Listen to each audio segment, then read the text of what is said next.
سلسنا هاسخل تشعن عسر سلسنا عامة مراتيو مدباتنا بزينا جميرنا دكتور دبرتين قبر ميكائيل زهابو مجلسي صعبين وقع أوليان سبورت هاوز أبصواتن بصعب قدم كقربيهم سانا مسيو زينا خانا قدمينا كاب قبر مدهن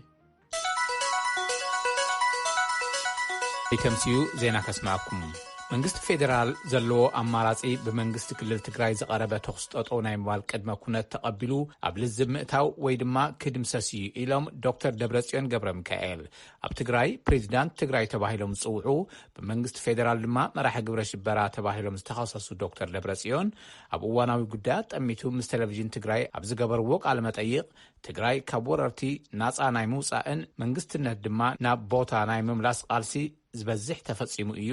ዝተረፈ ድማ ኣብ ቀረባ እዋን ክዛዘም ኢሎም ብተወሳኺ ድማ ህዝቢ ትግራይ ቀጻሊ ዕድሉ ዝውስነሉ ኩነታት ክሰናዳ እዩ ብምባል ተዛሪቦም ካልእ ብመንግስቲ ትግራይ ዝወፀ መግለፂ ድማ ሓይልታት ትግራይ ኣብ ዝሓዝዎ ከባቢታት ክልላት ዓፋርን ኣምሓራን ሰላማዊ ሰባት መሰረተ ልምዓትን ታሪኻዊ ሓድግታትን ጉድኣት ከይወርዶም ኣድላይ ዘበለ ጥንቃቐ ይገብር ኣሎ ክብል ኣፍሊጡሎ ድሕሪ ዜና ተወሳኺለና ማእኸላይ ኮሚቴ ህዝባዊ ወያነ ሓርነት ትግራይ ሕወሓት ድሕሪ ናይ 8 ኣዋርሕ ኣኼባ ከም ዘካየደ ኣብ ዘውፅኦ ናይ ጽሑፍ ዜና ኣፍሊጡ ሕወሓት ኣብ ዘካየዶ ኣኼባ እቲ ውድብን መንግስቲ ትክልልን ክጠናኸሩ ግደ ነይርዎም ንዝበሎም ኣካላት ኣመስኪኑ ሕወሓት ብፓርላማ ኢትዮጵያ ኣሸባሪ ተባሂሉ ምምዳው ይፍለጥ ሙሉጌታ ጽብሃ ሓፂር ጸብጻብ ልይኹን ኣሎ ማእከላይ ኮሚቴ ህዝባዊ ወያነ ሓርነት ትግራይ ሕወሓት ዓርቢ 30 ሐምለ 2013 ዓ.ም ኣብ ዘውፅኦ ናይ ጽሑፍ ዜና ድሕሪ 8 ዋርሕ ንፈለማ እዋን ኣኼባ ከም ዘካየደን እዋናዊ ጉዳያት ጠሚቱ ድማ ከም ዝገምገመ ኣፍሊጡ ህዝቢ ትግራይ መስደመም ቅያ ፈጺሙ እዩ ዝበለ እቲ ማእከላይ ኮሚቴ እቲ ውድብን መንግስቲ ትክልልን ጠንኪሮም ንክወፁ ልዑል ግደ ነይርዎም ንዝበሎም ኣካላት ድማ ምስጋና ኣቕሪቦም አባላት ዲያስፖራ ተጋሩ ዲፕሎማሲያዊ ዓወት ንክርከብ ልዑል ግደ ነይርዎም ዝበለ እቲ ማእከላዊ ኮሚቴ እዚ ድማ ኣጠናኺሮም ክቕጽሉ ይግባይሉ እቲ ኮሚቴ ሰራዊት ትግራይን ኣመራርሑን ትግራይ ተዓዊታ ንክትወፅእ መስዋዕትነት ከፊሎም እዮም ክምስገኑ ድማ ይግባእ ብምባል ገሊጹ ማእከላዊ ኮሚቴ ሕወሓት ኣብ ዘመሓላለፈ ውሳነ እቲ ዓወት ዝተማልአ ክኸውንን ሉዓላውነት ትግራይ ክረጋገጽን ቀጻሊ ስግኣት ዘይፍጠረሉ ኩነታት ክመቻቸውን ድማ ክሰርሕ የኢሎም ፓርላማ ኢትዮጵያ ንሕወሓት በአሸባሪነት ዝሰየሙ እንትኸውን አመራርሑ ድማ በመንግስት ፌደራል በገበን ግብረ ራዕዲ ተኸሲሶም ይርከቡ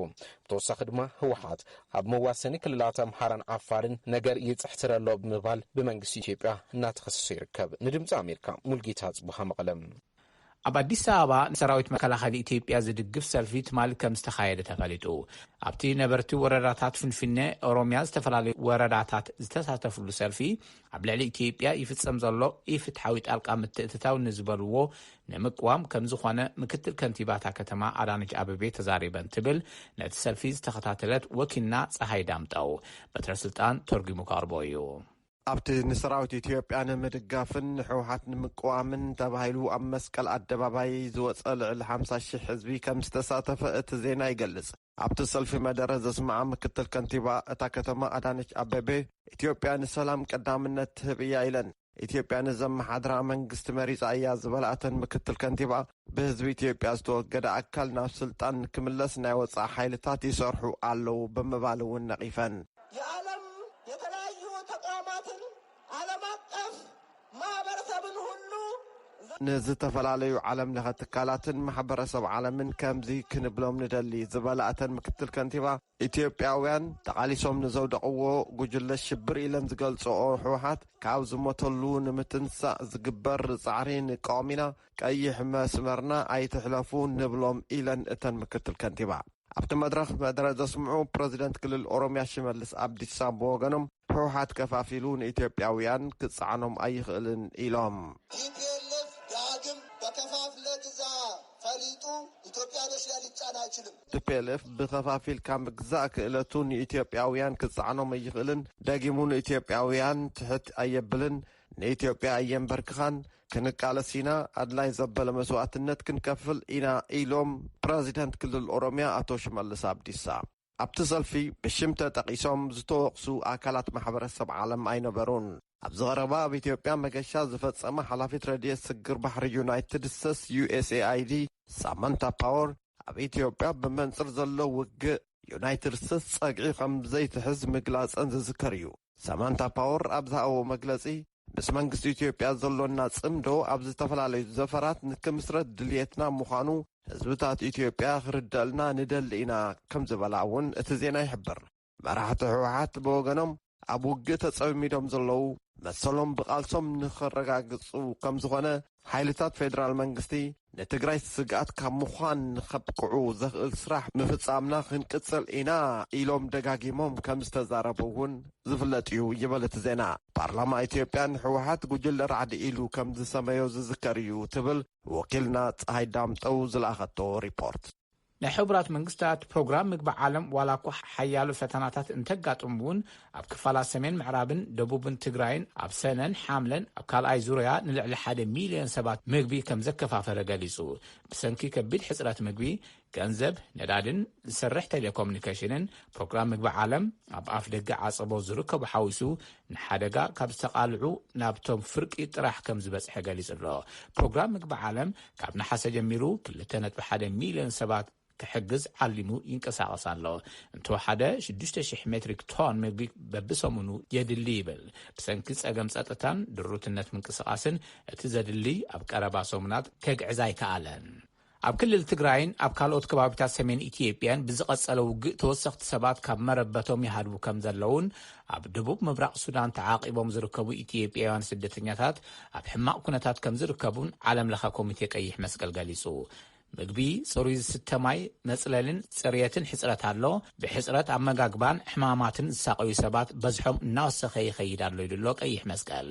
ብሰንኪ ሕማቕ ኩነታት ዝናብ ገለ ስደተኛታት ናብ ካልእ ከባቢታት እቲ ሃገር ንምግዓዝ ሓደገኛ ጉዕዞ የካይድሎ እውን ኢሉሎ። ካብ ሕማቕ ኩነታት መነባብሮ ብተወሳኺ ኣሽሓት ስደተኛታት ኣብ ትግራይ ቴሌኮሙኒኬሽን ብዘይምህላው ኣባላት ስድሮኦም ክረኽቡ ስለ ዘይከኣሉ ብዙሓት ብጭንቀት ኣእምሮ ይሳቀዩለው ኢሉ።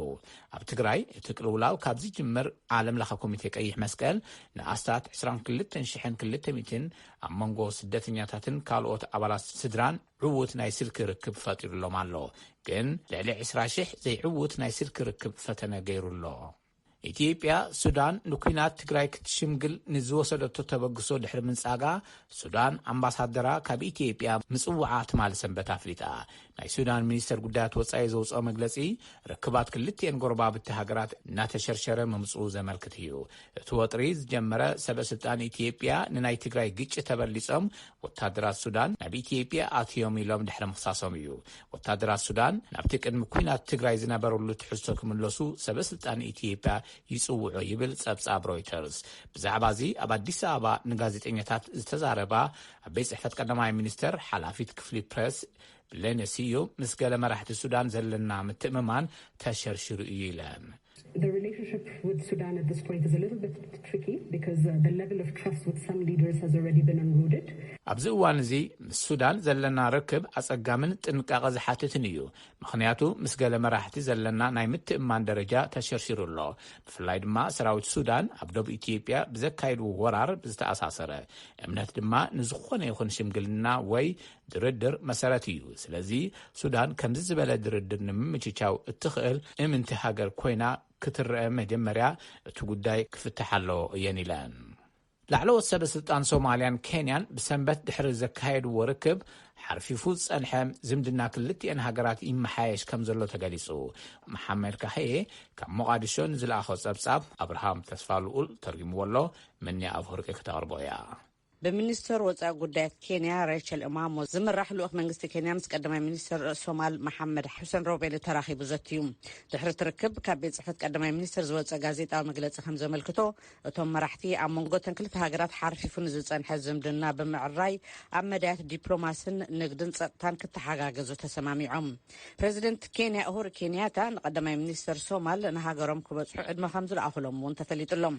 ኣብ ማያዊ ዶባት ክልቲአተን ሃገራት ንዘሎ ክርክር ሶማል በአህጉራዊ መጋባእያ ዝሄክ ትፈትሖ ክትሓትት እንከላ ኬንያ ግን ኣብ መንጎ ክልተ ሃገራት ብዝግበር ርክብ ክፍጸም ከም ዝኽእል እያ ትሙግት። ኣብ ወርሒ ታሕሳስ ናይ ዝሓለፈ ዓመት ሶማል ኣብ ውሽጣዊ ምሕደራ ጣልቃ ይኣትሎ ብምባል ንመንግስቲ ኬንያ ከሲሳ ነይራ እያ። ብወገን ኬንያ ግን እቲ ክሲ ተነጺጉ እዩ። ተንታኒ ፖለቲካ ዓሊ ዓብድልቃድር ከም ዝገለጾ ርክብ ላዕለዎት ሰበስልጣን ክልቲአተን ሃገራት ምልክት ምምሕያሽ ዝምድና እዩ። xiriirka sii xumaanayay sanadii la soo dhaafay Soomaaliya iyo u dhaxeeya iyo Kenya ኣሞንጎን ዝጸንሐ ቀንዲ ጠንቂ ግጭት ብዛዕባ ማያዊ ዶባት ዝነበረ ምስሓብ ምዃኑ ዓሊ ይገልጽ። ሕጂ ግን መንግስቲ ኬንያ እቲ ኣህጉራዊ ብይን ከም ዘይልወጥ ስለ ዝዘከረ ዝምድንኡ ክዕሪ ዝመረጸ ይመስል ይብል ተንታኒ እቲ ከባቢ ዓሊ ዓብድልቃድር። ኣብ ዩናይትድ ስቴትስ ኣምባሳደር ሩስያ ኣናቶኒ ኣንቶኖቭ ኣሜሪካ 24 ዲፕሎማሰኛታት ሩስያ ናይ ቪዛ ግዚኦም ኣብ ዝቕጽል ወርሒ መስከረም ክውዳእ ከሎ ክወፁ ምሕታታ ገሊፆም። እዚ ስጉምቲ ዝውሰድ ዘሎ ኣብ ሞስኮ ኤምባሲ ዩናይትድ ስቴትስ ዝሰርሑ 10ታት ሩስያውያን ስርሖም ጠጠው ከብሉ ምስ ተገብረ እዩ። መወዳእታ ናጋሳኪ መበል 76 ዓመት ናይ ዩናይትድ ስቴትስ መጥቃዕቲ ኒውክሌር ቦምብ ትዝክር ኣላ። ዜና ኣብዚ ይፍጸም።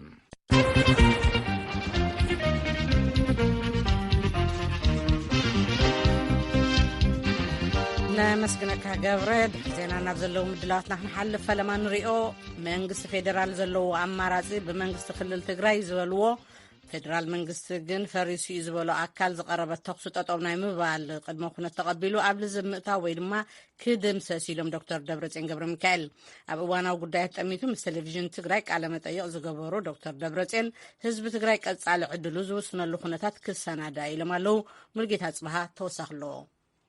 ኣብ ትግራይ ፕሬዚደንት እቲ ክልል ተባሂሎም ዝጽውዑም መንግስቲ ፌደራል ድማ መራሒ ጉጅለ ኣሸባሪ ተባሂሎም ዝተኸሰሱ ዶክተር ደብረጽዮን ገብረ ሚካኤል ኣብ ቴሌቭዥን ትግራይ ብቋንቋታት ትግርኛን ኣምሓርኛን ኣብ ዝሃብዎ ቃለ መጠይቕ ህዝቢ ትግራይ ኣብ ዝሓለፉ 8 ወርሕ ወረርቲ ሓይልታት ብዝበልዎም ብዙሕ በደል ከም ዝተፈጸሙ እዮም ተዛሪቦም። ኣብ ላዕሊ ህይወትን ኣካልን ሰባት ዝበጽሐ ጉድኣት፣ ኣብ ላዕሊ ደቂ ኣንስትዮ ዝተፈጸመ ጾታዊ መጥቃዕቲ፣ ብተወሳኺ ድማ ኣብ ላዕሊ ህዝባውን መንግስታውን ትካላት ዝበጽሐ ዘረፋን ዕንወትን ከቢድ ነይሩ ብምባል ገሊጾም እዮም። ኣብዚ ሕዚ እዋን እውን እዚ ግፍዒ ኣብ ላዕሊ ህዝቢ ምዕራብ ትግራይ ይፍጸመሎ ብምባል እዮም ዝኸሰሱ። ህዝቢ ተቓሊሱ ኣብ ውሽጢ 8 ወርሕ ተኣምር ዝበሃል ዓወተ መዝጊቡ ብምባል እዮም ዶክተር ደብረጽዮን ገብረ ሚካኤል ዝተዛረቡ። ኣብ ወርሒ 2-3 ወርሒ ክፍለ ሰራዊታት ሒዝካ ንክፍለ ሰራዊታት ትድምስሰሉ በኣና እውን መስተንክር እዩ። በኣና እውን ብናይ ዓለም ታሪክ እውን ዓብዪ ስለዚ እቲ ዘይተመልአ ክንብል ከለና ዘመዝገብናይ ዓወት ግን መስተንክራዊ ምዃኑ ድማ ክነስምረሉ እዩ ዘለና። ብብዙሕ ኩሉ መለክዒ ፍሉይ ዓወት ፍሉይ ህዝቢ ተቐጥቂጡ ህዝቢ ፈሪሑ ተንበኪኹ ከምዘይነብር ጥራሕ እንተይኮነስ ኣብ ሓፂር ግዜ ግልብጥጥ ከም ዘብላ ሓድሽ ታሪክ ትግራይ ተፈፂመሎ። ሰራዊቶም ኣብ ዝሓዞም ከባቢታት ክልል ኣብ ላዕሊ ህዝብን ንብረትን ዝበጽሐ ጉድኣት ድማ መጽናዕቲ ከም ዝተጀመረ ዶክተር ደብረጽዮን ገሊጾም። በዚ ድማ መብዛሕትኦም ዝዓነዉ ትካላትን ዝተቋረጹ ኣገልግሎትን ኣብ ውሽጢ 1 ዓመት ናብ ዝነበሮ ንምምላስ ተሊምና ኣለና ክብሉ ተዛሪቦም። ዶክተር ደብረጽዮን ኣብ ቃለ መጠይቖም መንግስቲ ትግራይ 3 ዕላማታት ነይሮሞ። እቲ ቀዳማይ ትግራይ ካብ ወረርቲ ነጻ ምውጻእ፣ እዚ ድማ ኣብ መብዛሕትኡ ከባቢታት ተፈጻሚ ኮይነሎም። ካልኣይ ድማ ብህዝቢ ዝተመረጸ መንግስቲ ናብ ቦትኡ ብምምላስ ኣብ ኩሎም ከባቢታት ዝነበሩ ምምሕዳር ተመሊስካ ምጥያሽ፣ እዚኦም ድማ ነጻ ብዝወፁ ከባቢታት ተፈጺሙ ኢሎም ዝተረፈ ድማ ኣብ ቀረባ እዋን ክዛዘም ብምባል እዮም ገሊጾም። ሳልሳይ ኢሎም ዝገለጽዎ ድማ ህዝቢ ትግራይ ቀጻሊ ዕድሉ ዝውስነሉ ኩነታት ምስንዳ እዩ፣ እዚ ድማ ድሕሪ እቲ ኩናት ክካየድ እዩ ብምባል ተዛሪቦም። ስለዚ ድሕሪ እዚ ኩናት ከም ህዝቢ ትግራይ ሓሲብና ቀጻሊ ጉዕዘና ተማኺርና ክንውስን ከዓ ኣለና። ስለዚ ናይ ውሳነ ነገር እውን ኣሎ ነው ይመስል ዓርሶ ውሳነና እውን ቃለስ መስል ዓርሶ ውሳነና ክኽበር ንሮ ዘለና ምምሕዳርና ጥራሕ ማለት ይኮነ ቀጻሊ ጉዕዘና ስታ ይኸውን ውሳነ ዝሓትት ታይና ኮን ደሊ ታይና ምምሕዳርና እንደሊ ከምታ ናፍታ ዝነበርና ያለና ንኣቱ ናፍታ ዝነበርና ከም ዘለሑ ንኣተን ከለ ሕዝብና ውግእና ዘለና ናይ ባዕልና መንግስቲ ናይ ባዕልና ሃገር ዲና ነጣይሽ ካልኦት መማርፅታት ደለው ተዛቲና ክንውስን ኣለና። እቲ ናይ መስል ዓርሶ ውሳነ ትውግኡን ስለዘይተወድአ ናብ ውሳነ ክንኣቱ ይንኽእልን። እቲ ነካይዶ ዘለና ውግእ ነቲ መሰል ዓርሶ ውሳነና እውን ሙሉእ ብምሉእ ንክንውስን ዘኽእለና ምቹ ኩነታት ክፈጥር ኣሎ። ንሱ ገና ኢና ቀልጢፉ ግን ክፍጠር ዝኽእለሉ ዕድል ኣሎ። ኣብዚ ሕዚ እዋን ውግኣት ከም ዝቐጸሉ ዝተዛረቡ ዶክተር ደብረጽዮን ሰራዊቶም ኣብ ዝኣተዎም ከባቢታት ክልል ዓፋርን ኣምሓራን ብህዝቢ ምትሕባር ይግበረሉ ከም ዘሎ ተዛሪቦም እዮም። ተኽሲ ጠጠው ንምባል መንግስቲ ትግራይ ቅድመ ኩነታት ኣቐሚጡ እዩ ዝበሉ ዶክተር ደብረጽዮን መንግስቲ ፌደራል ዘለዎ ኣማራጺ እቲ ቅድመ ኩነት ተቐቢሉ ምልዛብ ተዘይኮይኑ ድማ ክንድምስሶ ኢና ክብሉ ተዛሪቦም። ናይ ማን ዘተ ዝደሊ ሓይሊ ንሳተን ርዩ ይምፀና ኢና ንዘልና ሰቆልና እንረኸሞ ሓደ ዓዲ ኣብ ፀሓሕና ወይ ተረኣይና ሰላም ተባሂልና ብስሩ ትርጉም ስለዘይብሉ ማለት እዩ። እዚአን ፈሊጥ ይምፃእ ብስረይ ደለኒ እንተይሉ ብኢተር ንዋጋ ኢና እዩ ንጽበይ ነገር የለን ብቕልጽምና ይናሕዙ ኩለን ክንምጸን ወይ ተደራዲርና ወይ ወቂጥና ስለዚ ወይ ከጥፉን እዮም ክድምስሱን እዮም ወይ ዛና ድርድር ኣቴ ክጸንሕ እሞ ዕድል ተራሂበ ንባዕለይ ዝኾነ ነገር ከመዓር ስለዚ ናቱ እያ ክልተ መረፃን ብለን ዘለና እዮም መሰኒን ንተወሳኺ ጥፋኣት ህዝቢ ምስላፍ ግቦ ኣይኮነን ዝበሉ ዶክተር ደብረጽዮን ካብ ዝተፈላለዩ ክልላት ዝተውጻጹ ናብ ግንባር ዝስለፉ ዘለዉ ድማ ጠጠው ኢሎም ክሓስቡ ይግባእ ኢሎም ሰራዊት ትግራይ ፍትሓዊ ሕቶ ሒዙ ዝተለዓለ ብምዃኑ ዝኾነ ሓይሊ ጠጠው የብሉን ክብሉ ድማ ሓቢሮም እዮም ካሊእ ብመንግስቲ ትግራይ ዝወፀ መግለፂ ድማ ሓይልታት ትግራይ ኣብ ዝሓዝዎም ከባቢታት ክልላት ዓፋርን ኣምሓራን ሰላማዊ ሰባት መሰረተ ልምዓትን ብተወሳኺ ድማ ታሪኻዊ ሓድግታት ጉድኣት ከይበጽሖም ኣድላይ ዘበለ ጥንቃቐ ይግበረሎ ክብል ፍሊጡ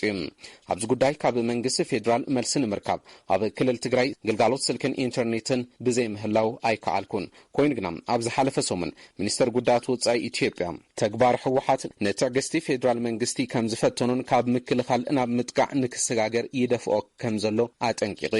መንግስቲ ኢትዮጵያ ኣብ ክልል ትግራይ ንዘሎ ኩነታት ነባሪ ፍታሕ ንምምጻእ ዘይፈንቀሎ እምኒ የለን ነገር ግን ሕወሓት ንዝቕጽሎ ውግእ ናብ ጎረባብቲ ክልላት ንምስፋሕን ነቲ ሃገር ናይ ምፍራስ ምንቅስቃስ ግብረ መልሲ መሃብ ይግደደሎ ክብል እዩ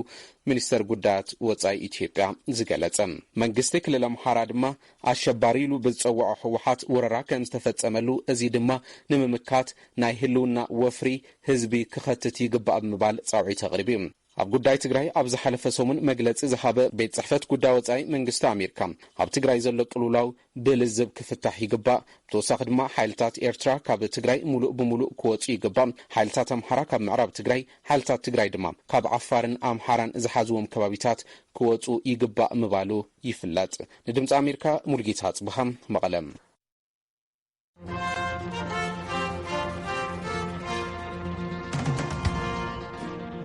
ነመስግነካ ሙሉጌታ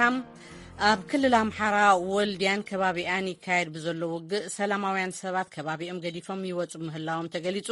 ንጸብጻብ መስፍን ኣራጌ ሳራፍሳየ ክተቕርበ እያ ኣብቲ ከባቢ መስመራት ስልኪ ምቁራጾም ስዒቦ እቲ ውግእ ዝርከበሉ ኩነታት ዝበጽሐ ጥፍኣትን ካልኦት ሓበሬታታትን ብትኽክል ክንረክብ ኣይከኣልናን ይብል ጸብጻብ መስፍን ኣራጌ ይኹን እምበር ብዓይንና ርኢና ዝበሉ ነበርቲ ከተማ ውጫለ ንወልዴ ሓዊሱ ካብ ሰሪንቃ መርሳን ከባቢኡን ሰባት ሃዲሞም ናብ ጎረባብቲ ከተማታት ውርጌሳ ውጫለን ከተማ ሃይቅን ይኣትዉ ምህላዎም ንሬድዮ ድምፂ ኣሜሪካ ሓቢሮምሉ እዮም መንግስታዊ መምሕዳር ከተማ ወልድያን ነበርትን ቅድም ክብል ካብ ሕወሓት ብተደጋጋሚ ንዝፍነው ጥቕዓት ንምክልኻል ናይ ሞትን ሕውየትን ቃልሲ የካይዱ ምህላዎም ኣብ ዝተፈላለዩ ማዕከናት መራኸብቲ ዜናኦም ክገልጹ ቀኒዮም ነይሮም ርክብ ህዝቢ መምሕዳር ወልድያ ኣብ ማሕበራዊ ሚድያ ገጹ ህጹጽ መልእኽቲ ክብል ኣብ ዘስፈሮ ናብ ሎሚ ኣብ ዘውግሕ ለይቲ ሕወሓት ብተደጋጋሚ ድብዳባት ከበድቲ ኣጽዋር ምክያዱ ገሊጹ ብዛዕባ ዝወረደ ጉድኣት ግን ዝበሎ የለን እቲ ጽሑፍ ነበርቲ እታ ከተማ ኢሎም ንኽብል ኣብ ዘስፈሮ ሓሳብ መንግስቲ ብርቱዕ ተመክሮ ቃልሲ እቲ ህዝቢ ተጠቒሙ ቅልጡፍ ግብረ መልሲ ብዘይምውሳዱ ንሳቶም ጁንታ ክብሉ ዝጽውዕዎ ኣካል ንከተማ ወልድያ ክዕኑ ዝኽእል ከበድቲ ኣጽዋራት ይትኩስ ኣሎ ክብሉ ምግላጾም ጠቒሱ ብምዃኑ መንግስቲ ነቲ ክወርድ ዝኽእል ዕንወት ኣብ ግምት ዘእተወ ስጉምቲ ክወስድ ሓቲቶም ዳይሬክተር ቤት ጽሕፈት ኮሚኒኬሽን መንግስቲ ክልል ኣምሓራ ግዛቸው ሙሉነህ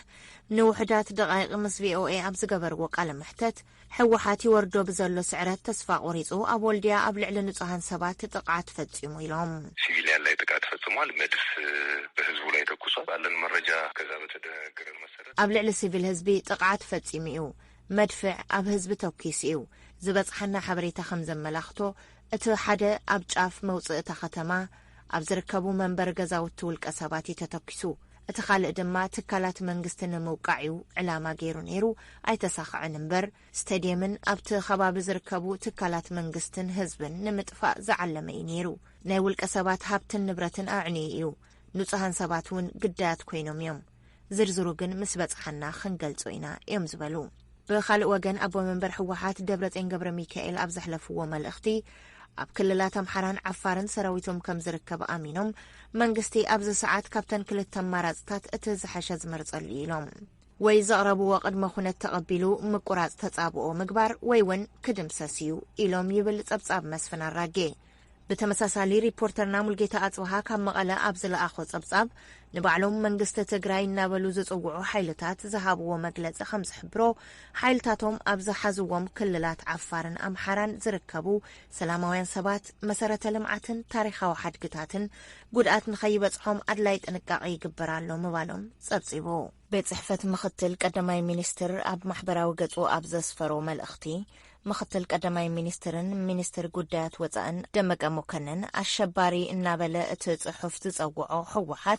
أبز تفلالي خبابتات كللات عفارن أمحران يفتصمهم ألو زبلهم ورارات تقعات قتلة سرقن نامك لخال كل هزبي زي يداقم سقمت بموساد هاقرو ككلاخل ملأخت محلافهم قليزو بأتو دمك استمرحاق وجلال أخ بخباب قاينت نأنفتججوهو أوردا مكيت كباب وردا دبر زبيت ورار حوحت نممكات تسلف استوالة سراويت حيل مكلخال فولي حيلي ملشان فانون تعذبهم يبل صبصاب مسفنا راقي نمسكنك سارة زغطل سبورتا وصبصابي ونبت رسلطان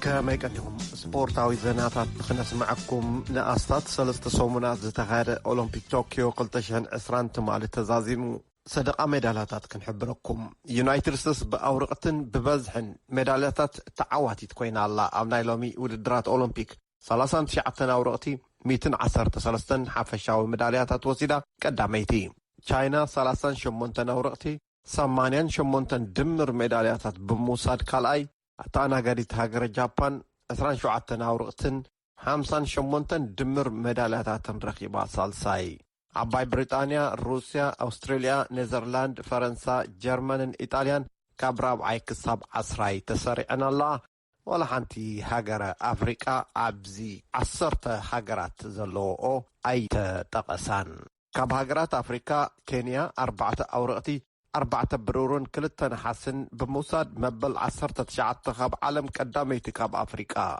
إثيوبيا كاب عالم مبل 56 كاب أفريقيا حمشيتي إثيوبيا حدا ورقي حدا برورون كلتنا حسن رغب الله دهري 4 عمت ودرات أولمبيك ناي مدلاو عدل رغب الله باريس فرنسا كوين الله ناب كالو زيناتات كنسجر كعسو اجري أرجنتيناوين كوخب تسلافاي غانتا بارسيلونان ليونيل ميسي كابتا غانتا تدفئون خوص كمز تقبر إنا نبع مقلس هيبو أب قدمي أبالات تا غانتا دقفتن ريبورتراتن تمال السنبت مقلس ذهاب ميسي مس بارسا زنحل وان أبكعو إلو الله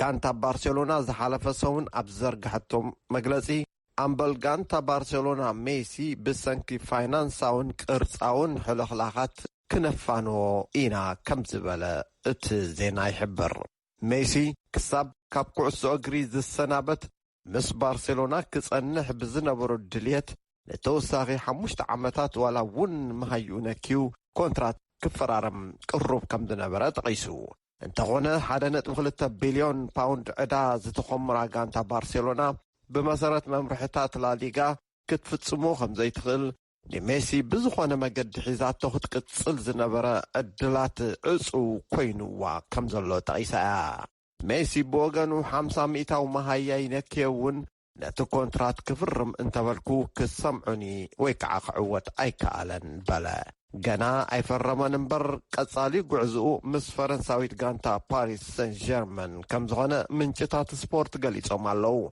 غانتا باريس ني ميسي نمعداك زخلا 21 مليون باوند نخلت عمتات كتفرمو دليتا كمزغانا ملكت ترأيو مالو نميسي نمعداك دما 10 أبالات اتا غانتا نخت شطهم وطينا كمزلا زرخمنيا زينا تقيسو الله إذا كمزيلو كله بارسلونا حدش زبن دحرب ميسي تمال جميرا مس طالياناويت غانتا جوفنتوس محزنتاو قطم نيروا أنصار اتي دقفت مارسا كند صالعينا ايلوم زغلصو كريستيان رونالدو زسلف الله غانتا جوفنتوس رونالدو ملو 9 دقائق تصاويتو الله ابت ستاديوم جون كروف استخايره قطم بارسلونا اب كند ميسي اب زقربا زعدقتو هولنداوي منفس ديبي أصل لفانيرات مالي بصفي حفلالاي ونتعويتا 3-0 كريستيان رونالدو نقعصو بزحازة قطري ኣብቲ ስቴድየም ዝኣተው ኣፍቀርቲ ኩዕሶ እግሪ ሜሲ እናበሉ ክሕርቕዎ ይፍትኑ ነይሮም። ዝተዓወቱ እውን ይመስሉ። ሮናልዶ ዋላ ሓንቲ ሸቶ እውን ከየመዝገበ እዩ ካብ ስቴድየም ወፅኡ። ጋንቱ እውን 3-0 ተሳዒራ ኣላ። እዚ ሬድዮ ድምፂ ኣሜሪካ እዩ።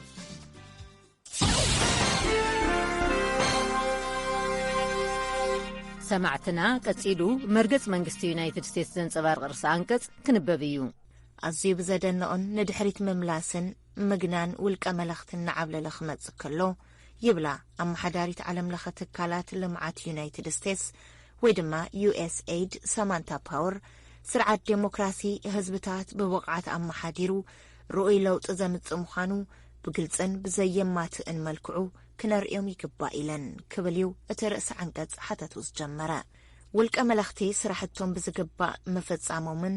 ዴሞክራሲ ክትግብሮ ብዘይኽእል መገዲ ምዕማሞም ዘመላኽት ግጉይ ሓበሬታ ኣብ ምግዋሕ ይርከቡ። ይኹን እምበር እተባህላ ግን ግልጽ ሓሶት እዩ ይብላ ፓወር። ፊደም ዝተባህለ ዘይመንግስታዊ ትካል ምርምር ኣብ ዝሓለፉ 25 ዓመታት ዴሞክራሲያዊ ስርዓትን ኣሰራርሓን ዝስዕባ ዴሞክራሲያውያን ሃገራት ካብ ምህርቲ ውሽጢ ሃገረን ብነብሲ ወከፍ ዜጋ 20% ዕብየት ከም ዘምጽኣ መጽናዕትታት ብዙሓት ተመራመርቲ ዴሞክራሲ የርእዩ። ንቁጠባ እዘን ሃገራት እቲ ዝዓበየ ፈተና ኮይኑወን ዝርከብ ግዕዝይና እዩ። ወነንቲ ቁጠባ ብልሽዋት ፖለቲከኛታትን ድሌታቶም ንምዕዋት ዶብ ዝሰግሩ ኔትወርክታት ብምዝርጋሕ መረባእቲ ዴሞክራሲ ከበላሽዎ ይኽእሉ። USAID ኣብ ኩሎም ትካላቱ ኣንጻር ግዕዝይና ዝግበር ጻዕሪ ንምዕባይን ምስ ርእሶም ንምዋሃድን ብመዳይ መንግስቲ ኣካላት ፍትሕን ትካላት ቁጠባን ንዝገብርዎ ጻዕርታት ዝሕግዝ ኣንጻር ግዕዝይና ግብረ ሓይሊ ኣጣይሹ እዩ። እዚ ግብረ ሓይሊ ቅልጡፍ ምላሽ ዝህብ ሜላ ኸጣይሽ እዩ። USAID እውን እቲ ሰፊሕን በዓል ብዙሕ ጨንፈራቱን ዝኾነ ፕሮግራማቱ ዴሞክራሲያዊ ስርዓትን ኣንጻር ግዕዝይናን ወሰንቲ መማሓየሽታት ብቕልጡፍ ምትእትታው ጻዕርታት ሚኒስትር ጉዳያት ወጻኢ ይዕውት። ንመሳለጢ እዚ ቅልጡፍ ጻዕሪ ምላሽ ዝኸውን ብምሕዳር ባይደን ኣብ ሓድሽ በጀቱ $50 ሚልዮን ክህብ ወሲኑ እዩ። USAID እቲ ገንዘብ ካብ ትካላት መንግስቲ ስጋብ ሲቪል ማሕበራት ዘለዎ ተዋረድ ይከታተል። ኣብ ዘየድልን ዘይተተለመሉን ክውዕል ከሎ ዴሞክራሲያዊ ስርዓት እቲ ሃገር ክሃስ ክጅምር ከሎን USAID እቲ ሓገዛዊ ገንዘብ ካብ ትካላት መንግስቲ ናብ ሲቪል ማሕበራት ከዛውሮ ይኽእል። ኣንጻር ግዕዝይና ካብ እንገብሮ ሓገዝ ብተወሳኺ ይብላ ፓወር ሃገራት ሳይበራዊ ድሕንነተን ንኸጠናኽራን ዝርግሐ ካብ ሓቂ ዝረሓቑ ሓበሬታታት ንምክልኻልን ቅልጡፍ ሓገዝ ከም ዝገብርን ዴሞክራሲያውያን ተዋሳእቲ ሓይልታት ንርእሶም ካብ ዲጂታላዊ ክትትላት ሳንሱርን ጽዕንቶን ዝከላኸለሉ ዓቕሚ ከጥርዩ ንሕግዝ ኢና ኢለን። USAID ምስ መሓዙት ኣካላት ከም ሚኒስትር ጉዳያት ወፃእን ዓለም ለኸ ሚድያ ኤጀንሲ ዩናይትድ ስቴትስን ብምትሕብባር ነፃ ክፉትን ኔትወርክ ክብርታት ዴሞክራስን መትከላት ሰብኣዊ መሰላትን ቀንዲ ሓደስቲ ቴክኖሎጂታት ናይ ምትእትታው ስራሕቲ ይሰርሕ። ኣብ ተመሳሳሊ ሰዓት ዩናይትድ ስቴትስ ኣብ መላእ ዓለም ዝርከቡ ነፃ ሚድያታት ንምሕጋዝ ትሰርሕ። ከምቲ ዝፍለጥ ጋዜጠኛታት ዝተፈላለዩ ከበድቲ ፈተንትን ኩነታት ካብ ክልቲኡ ገጽ እናተኣናገዱ ይርከቡ። ካብ መንግስታትን ቁጠባዊ ሓቅታት ንምቕያር ዝግበሩ ፈተነታትን ኣብ ቀረባ ዓመታት ውልቀ መላኽነትን ንዓበየን ተመጸውን ሎሙን ዴሞክራሲያዊ ስርዓት ኣብ መላእ ዓለም እቲ ተፈታዋይን ተመራጻይን ዓይነት ምሕደራ መንግስታት ምዃኑ ሓበሬታታት የርእዩ ኢለን ፓወር። ዩናይትድ ስቴትስ እውን ኣብ ዝኾነ ከባቢ ንዓርሶም ከመሓድሩን መሰረታዊ ባእታታት ናጽነት ከሰጉሙ ዝደልዩን ንምሕጋዝ ኩል ግዜ ድልውቲ እያ ኢለን ክብል እዩ እቲ ርእሲ ዓንቀጽ ሓተቱ እዛዘመ። ዝሰማዕኩምዎ መርገጽ መንግስቲ ዩናይትድ ስቴትስ ዘንጸባርቕ ርእሲ አንቀጽ እዩ። ክትከታተልዎ ዝጸናሕኩም ካብዚ ካብ ዋሽንግተን ዲሲ ዝፍኖ ሬድዮ ድምፂ ኣሜሪካ ነይሩ እምበኣር ናይ ሎሚ ሶኒ ሓፈሻዊ ምድለዋትና በዚ ፈጺምና ኣለና። ኣብ ናይ ጽባሕ ሶሉስ ምድለዋትና ክሳብ ንረኽበኩም ካብዚ ካብ ዋሽንግተን ዲሲን ከባቢኣን ምንያ ፈወርቂ ምስ ኩሎም መሳርሕተይ ሰላም ለይቲ ድሓን ደሩ።